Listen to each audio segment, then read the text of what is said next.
Isang mapagpalang araw po sa ating lahat and welcome po to our 365 daily devotion. At ngayong araw po, ang topic po natin is bakit may excommunication sa church. So sabi po dito sa concept po natin patungkol po sa excommunication po. Excommunication is the final and most serious step of church discipline. It means being removed from all the fellowship or communion of the local church. This is not done to condemn, but to call someone to repentance and the restoration.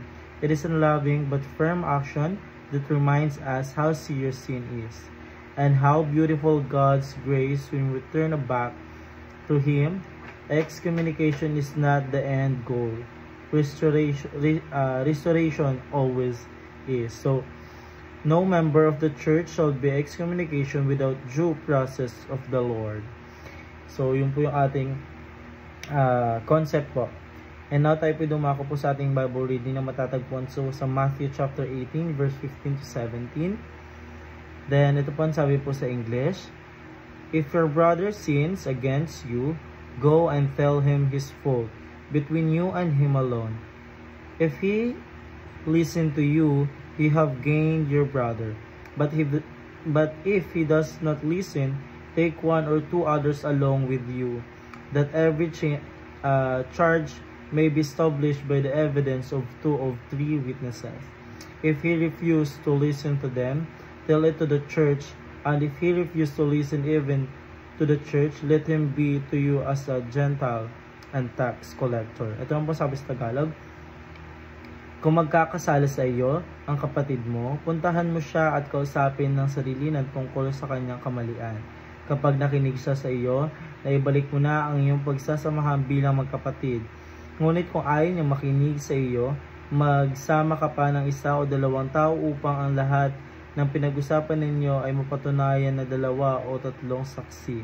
Kung ayaw niya makinig sa kanila, sabihin mo sa iglesia na ang nangyari. At kung ayaw pa niya maging makinig sa iglesia, ituring mo siyang parang hintel o isang naniningil na buwis. So, yun po yung ating Bible reading po.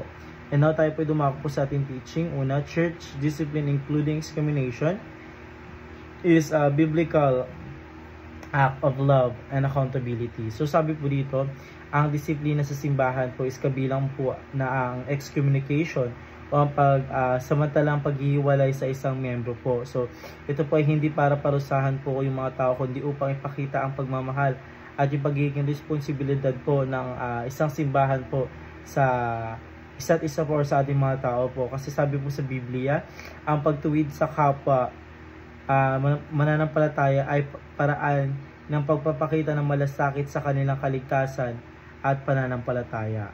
So, yun po yung ating unang teaching po. Pangalawa naman po, the goal of excommunication is repentance and eventual restoration to the body church. So, dito po, hindi po layunin po ng excommunication po na tuluyang itakwil po yung isang tao. Subalit po, or sa halip po, ito ay ginawa upang mapukaw po or para magising po ang mga konsensya po ng mga tao at magsisi po at sa mga kasalanan nila at sa huli po ay muling maibalik sa samahan ng mga mananampalataya po. Pag sinabi po natin mabalik po sa mananampalataya po, ito po ay restoration po. So ito ay ang mga layunin na makapagbago at muling makakasama sa simbahan. So pangatong katanungan po, sin has consequences but grace is always available to the repentant. So ito naman po, ang kasalanan po ay may kaakibat po na epekto or kaakibat po na kaparusahan na pwede po maaaring po ito ba ay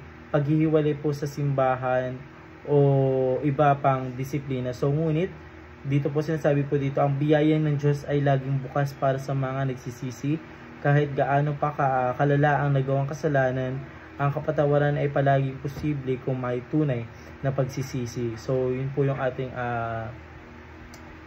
devotion po para sa araw na ito. Maraming salamat po sa pakikinig and see you ulit bukas para po sa ating daily devotion.